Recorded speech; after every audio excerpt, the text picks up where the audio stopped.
Les chambres des représentants et des conseillers ont tenu ce vendredi une séance plénière conjointe consacrée à la présentation du projet de loi de finances 2024 par la ministre de l'Économie et des Finances. Cette séance, qui se tient conformément aux dispositions de l'article 68 de la Constitution, se déroulait au siège de la Chambre des représentants. Retour sur les grandes lignes du projet de loi de finances avec Younes Benzineb. Poursuivre la mise en œuvre du programme gouvernemental, tel est le mot d'ordre du projet de loi de finances 2024. Le projet intervient dans un contexte économique marqué par une vague inflationniste mondiale qui n'est pas sans conséquences sur l'économie nationale. Les orientations de ce projet de loi de finances s'articulent autour de plusieurs axes, notamment la mise en œuvre du programme de reconstruction et de mise à niveau général des régions sinistrées par le séisme d'Al Haouz, à l'aide d'un budget de 120 milliards de dirhams sur 5 ans.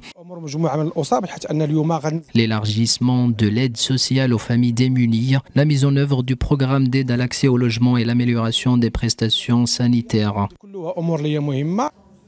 Les orientations générales du projet ont été adoptées lors du Conseil de gouvernement. Ce vendredi, le texte a été présenté par la ministre de l'Économie et des Finances lors d'une séance plénière à la Chambre des représentants et des conseillers.